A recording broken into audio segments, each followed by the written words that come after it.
exercise on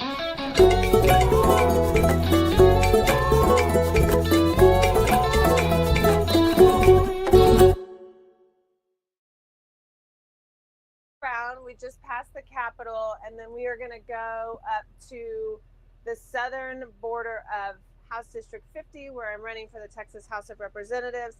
The southern border of the district is the Windsor Park and University Hills neighborhood. And that's where we will be driving around today, just checking out the sites. And then we won't do this live because the show will be over by then. But then I'm going to vote. I'm taking us to the voting, to the polling location, and gonna exercise my right to vote. We've got 17 constitutional amendments on the ballot. Some are good, some are bad, some are neutral.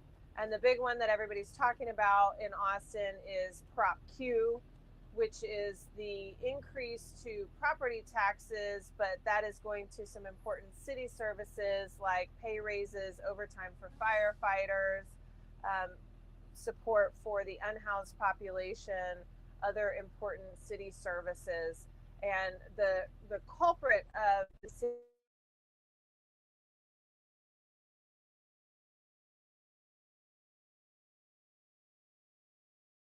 So Prop Q is helping the city and the county meet some really important expenses. But if we dig a little deeper and say, why does Austin have high property taxes and yet need to increase them to meet city services? It's because the majority of our property taxes are actually going to the state under recapture. And that's one of the things that I want to dive into a little bit more and look at if I get elected to the Texas House. I'll put my mic right here. We can think of, okay, what are some ways that localities cannot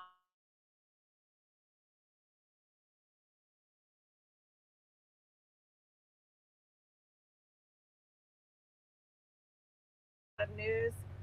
The first thing is we're going to be seeing increased biographic screening and entries and exits of non-immigrants in this country. So they're going to be doing facial recognition software and fingerprints of immigrants. They're going to be using, I think they're using Palantir software. I'm not certain about that. In any event, it is concerning for a lot of people from a data security, from a privacy perspective, from delays while traveling. And it just sort of smacks of previous regimes, one can say, where it came to a point where people weren't able to leave the country.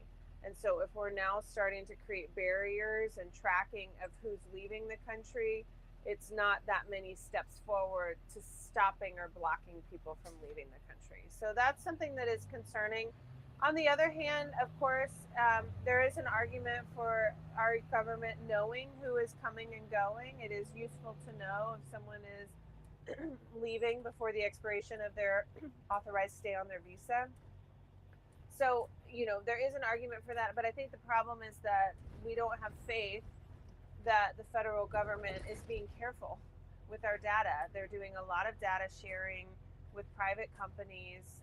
Things feel very messy and authoritarian and concerning. So if we had some guarantees that our data would be secure and not messed with, that would be one thing. But this is, of course, that has not come. So that's starting at the end of graphic screening of immigrants entering and leaving the country.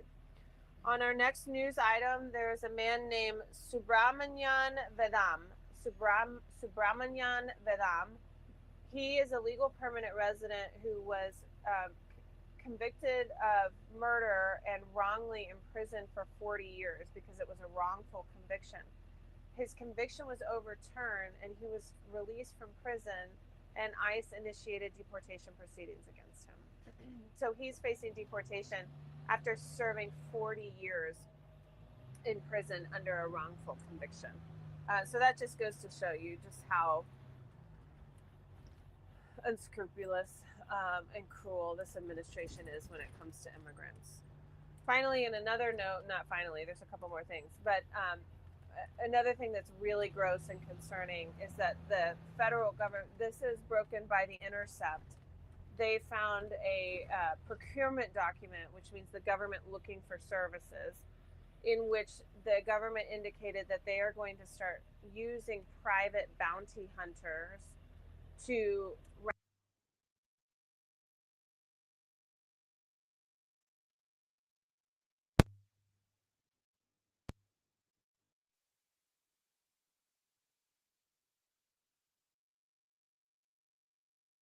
they're going to have to go out and detain and arrest criminals for a commission. That they're going to be receiving money for the people that they are going out and capturing. So super concerning, very gross, sharing personal information of people with private bounty hunters could potentially be a privacy violation. I did a video on this and someone commented, wait, I thought we were already doing bounty hunters. This is different. There have been a few state laws that have threatened to allow bounty hunters to go out and get immigrants. Think like in the state of Texas, some vigilante on the border going around and rounding people up. That's a bounty hunter. What's different about this is the federal government supplying data to private bounty hunters and then paying them to go arrest people. It's a few steps beyond just allowing bounty hunters. So pretty gross. Hasn't occurred yet, but it is in the works. Another big note, and this is immigration.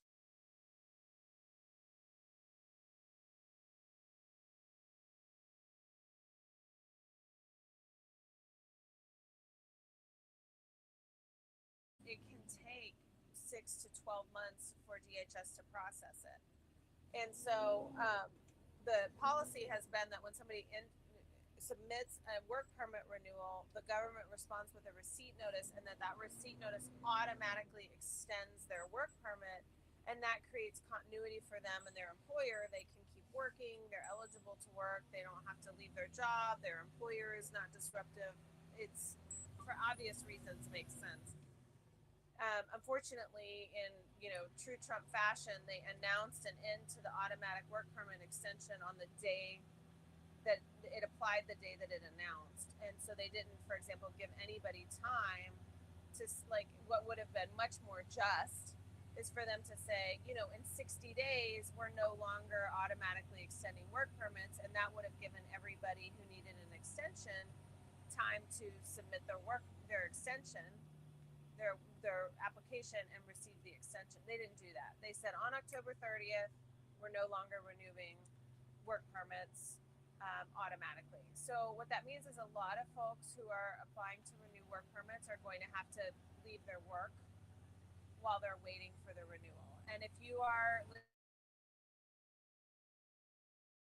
thinking ahead, planning ahead now, and submitting your work permit renewal well before the expiration, like I would say 9 to 12 months,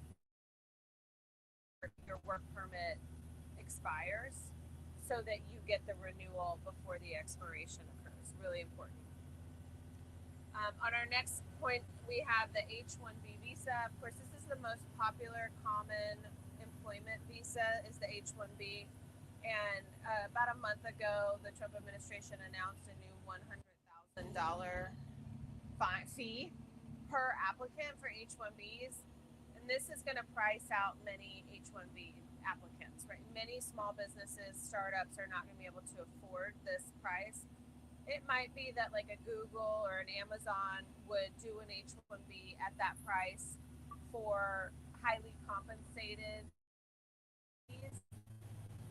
but your run-of-the-mill master's graduate engineer programmer type is now probably not going to be able to find work because of the new fee, which is going to be a big problem. And then finally, there are a lot of immigrant visas, non-immigrant visas, and employment visas where they're restricting where you can go for your interview. So historically, you've been able to pick a different embassy or consulate near where you live, or even in another country. And now they're starting to restrict all of that. So it's going to be harder to renew employment visas, renew other types of visas, and get immigrant visas because you're going to be restricted on where you can go. All right, guys, go ahead and start sending me your live questions about your immigration cases. I'm ready to answer some of your questions. As a reminder, I'm Lincoln-Goldfinch. I'm an immigration lawyer based in Austin, Texas. I take cases around the 50 United States, and we offer free legal consultations virtually to anyone in the globe. So if you or someone you know needs, DM me, call my firm, and we'd be happy to provide a free consultation. I do a lot of social media to keep people up to date and informed, so follow my accounts if you're not already.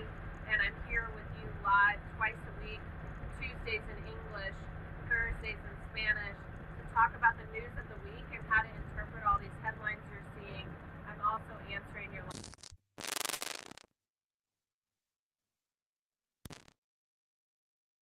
in HD 50, which is James Tallarico's district. It's northeast Austin. My platform started on immigration and will always be primarily about immigrant families and security and peace of mind for immigrant families. That is my mission. And we're seeing a crackdown, but there's so much more in the state of Texas to focus on for families. So we want to keep families secure. We don't want to spend quite so much money, Texas taxpayer money, on immigration enforcement. Operation Lone Star has cost Texas taxpayers $11 billion so far. And if we just could divide what we spend annually on immigration enforcement and instead put that into public education, for example, we could raise teacher salaries in the state of Texas by $8,000 a year. So there's lots of ideas that I have about things that we can do related to immigration enforcement, public education, higher education, healthcare access, women's reproductive rights. There's a lot of stuff to talk about. If you're interested in my campaign, talking more, getting involved, please do send me a DM or go to KLG4 Texas on Instagram or klg4texas.com to get involved. All right, let's go ahead and get started on your Winslow. I don't know if she's in the frame right now. She's relaxing and just looking out the window. She's being bored. This is so boring. Am I so boring? If you're 8 years old, I'm very boring. Right, Winnie? But maybe if you're watching, you don't think I'm boring. Okay, so Love Kim on Instagram. Do you think the work visas are going to be approved for people who are waiting that was approved in court for residency? Well, okay, so I see what you're saying. You had cancellation of removal approval by the judge. You're waiting on your eligibility for because the visas are limited, and so you're renewing your work permit while you wait. That's what I'm guessing. And yes, you can still get a work permit. They're not changing work permit eligibility. So if you have a work permit and you want to renew it, unless you have like TPS or a program that's been canceled, you're not facing a revocation of your eligibility. The change is that they are not automatically extending your existing work permit when you apply for a renewal. And that's been really important because it takes a long time. It can take 6 to 12 months to get your work permit renewed. And so if you apply, let's say you submit the application for a renewal. Hold on, we're going over the flyover. Can you see? I like it when we go up high. I don't know if you guys can see behind me. But if you submit the application like 3 months before your work permit gets renewed, then you're going to have a period of time where you're 3 months later, your work permit's going to expire and you're waiting for the renewal to come in. And you're not going to have eligibility because there's no automatic extensions anymore.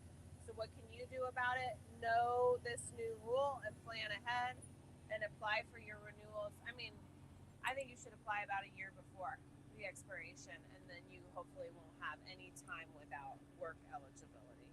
Also, employers need to know about this. If you are an employer and you've got immigrant employees, you need to know now that there's not automatic extensions.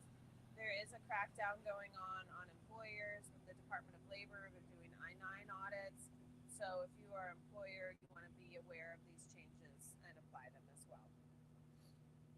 Next question. I am Venezuelan. I currently have TPS, which expires November 7th. I entered the U.S. through airport with a visa on December 14th of 2020. I applied for TPS in May of 2021, received my receipt notice in that same month, and then my TPS was approved a year later. And then when I entered the U.S., my I-94 showed a stay until June 21. I would like to know if I have accrued unlawful presence. This is a law school exam question. This is one of those exam questions. So you entered on December with a visa. I need to know what type of visa. I don't have all the facts. I need to know what type of visa you entered with and when it expired. Let's assume you entered on a tourist visa.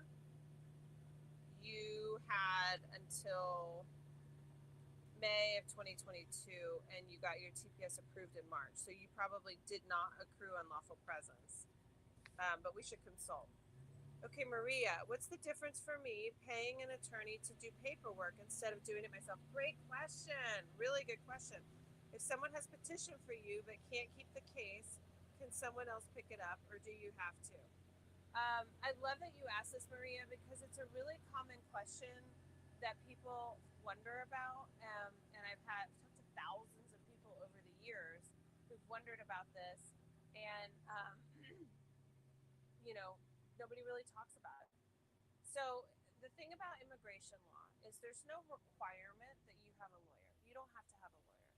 And the system is really complicated and it's really easy for things to go awry. If you miss a document, you submit the wrong form, at best it could delay the case by several months. At worst, it could ruin your eligibility or even land you in deportation proceedings. So I've seen a lot of well-meaning or not well-meaning forms preparers and notarios who charge a fraction of what lawyers cost, and they say oh, I know how to fill out the form, so you should hire me, but then they mess up the cases and it's very costly. I would say when we're not in a Trump era, things like renewing your green card if you don't have any complications, or maybe even citizenship if you are able to research and fill out the forms yourself. You have no criminal history. You haven't left the country for a long period of time. You don't owe any taxes. You don't owe any child support. Squeaky clean case, and you need to save some money. Well, do that case on your own because you have a green card, and you're not going to lose your green card if your citizenship case gets rejected or denied. The risk is low for you about your status. But that's in a non-Trump era. This day and age, with everything changing and with the crackdown going on, I am of the opinion that everybody should have a lawyer. And that might sound self-serving because I'm a lawyer and I charge for my services, and I understand that. And if you don't want to take my opinion on that, totally cool. I respect that. The reason that I say that, though, is that things are changing almost daily. We have about 10 or 12 attorneys on my team. Literally daily, we are sharing this new change, that new change, and then we're talking about how this impacts things. I mean, it is that rapid, and then changes apply immediately. So it's really hard to keep up. And they're looking for reasons to reject or deny or damage cases. So you don't want to give them any teeny little smidge of a reason to deny or reject your case. So I think a lawyer is worth it. And it used to be that if you were low income, you could go to profit and get legal services, and that's still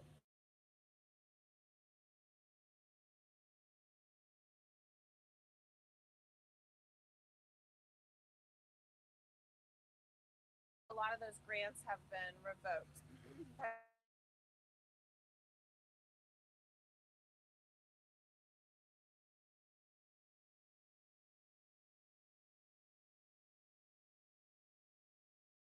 In your area that can provide free legal services. So if you DM me, let me know where you are, Maria, if you can't afford legal services, and we will help you find organizations in your area. And then as a reminder, we're doing free legal consultations.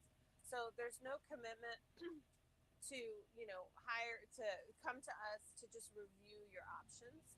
and then you can decide whether or not you want to hire us. And we do, for our services, we do charge, but we provide payment plans. So, you can access our work without having to come up with all the money up front. Okay. Next question. My girlfriend is a resident and we want to get married. Can I adjust my status through her? It depends on your status. If you are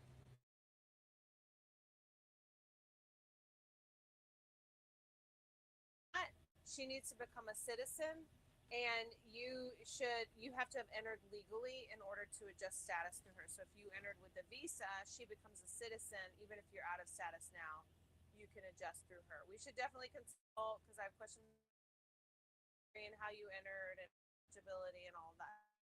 That's something we would discuss in a consultation. Winslow is being very bored. Are you bored? She wants avocado toast from Dunkin' Donuts. I got a smile.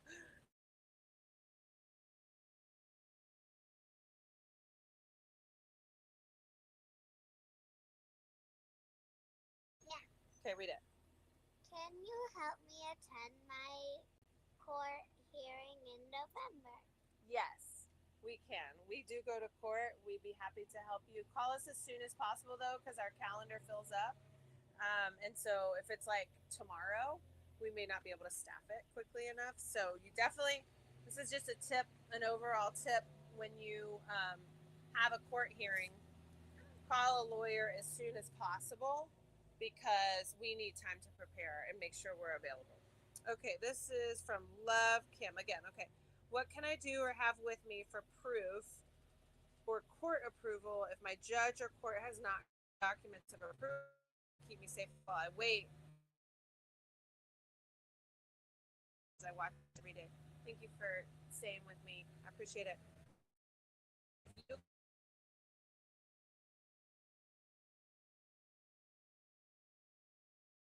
order from the judge approving cancellation or indicating that they were going to approve cancellation. Anything from the court, let me know. If you don't want to talk about it here on the live video, just DM me and we can do a consultation. But you should have something from the court indicating that you have an approval. Silvia. Okay, this is a Spanish question. I'll read it in Spanish and then I'll do it in English. Estoy en proceso visa VAWA, ya con permiso de trabajo social y Real ID. ¿Qué hacer si me detiene un agente de inmigración? Te pueden detener aunque tenga una prima facie. No la deben detener con este permiso de trabajo y con la aprobación de prima facie.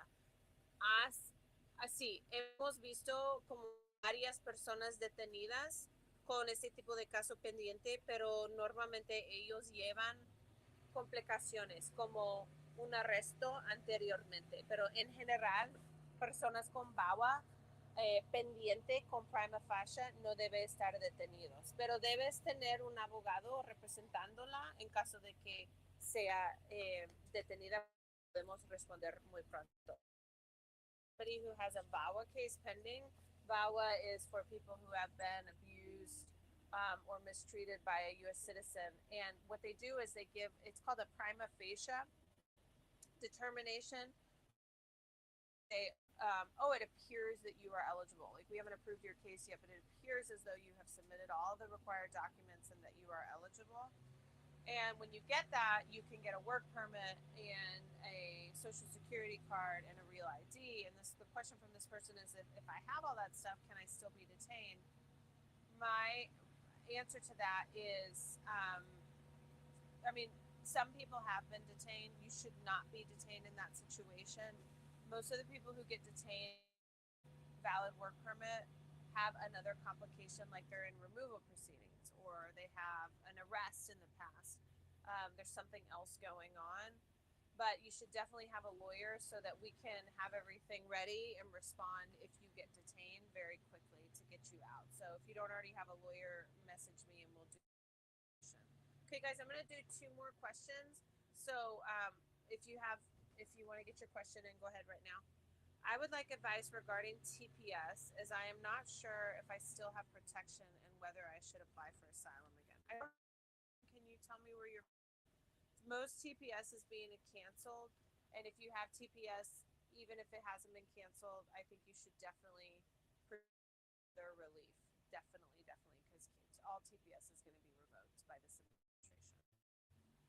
I already have a green card based on marriage to a U.S. citizen. Great. I had a pending asylum case and TPS. After receiving my green card, I sent a letter to USCIS to withdraw my asylum case, but days later, I received a notice saying I must pay. I do not want to continue the asylum process. What should I do? Call me. Let's have a consultation. That sounds fraudulent. They should not be asking you for money to withdraw your case. I've never heard of that. So, message me. We'll take a look. I will say, this isn't this is an alert. We're seeing a lot of immigration fraud happening right now, not the part of the immigrants, but on the part of like scammers, and they're charging people money and they're giving them fake receipt notices. We had an El Bus event over the weekend, and someone came up and showed us he thought he had like been in process and was approved, and he had a receipt notice and it was fake. It was a fake receipt notice. So this is another reason why you should work with lawyers, because anytime a vulnerable community is under attack, unscrupulous people take advantage of that.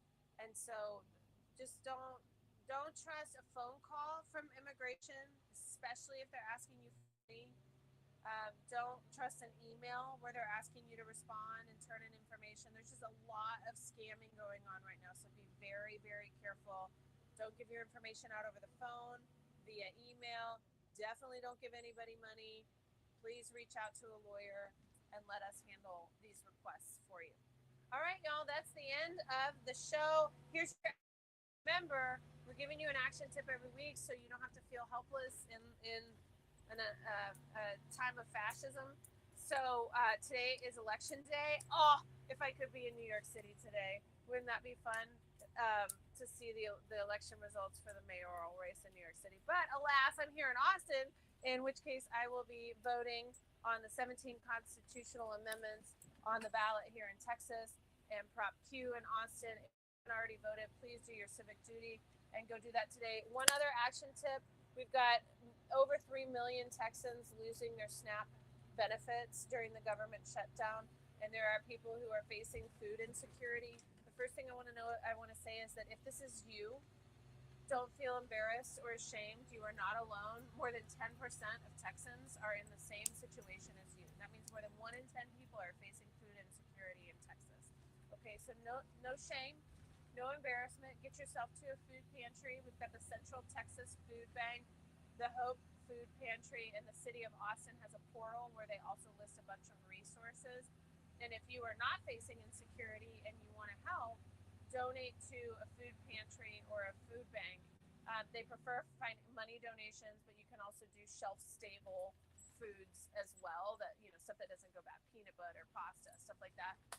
We're going to be organizing for the law firm, collection of food to donate. So also watch on my socials for that. And you can just drop stuff off at the law firm and we'll get it to the food bank. So love y'all. Thanks for being with me. Nos vemos el jueves en español. And right now I am going to vote. So I'll be doing my civic duty en el bus sin fronteras. Right, Winnie? Thanks for being here. Bye, guys. See you Thursday.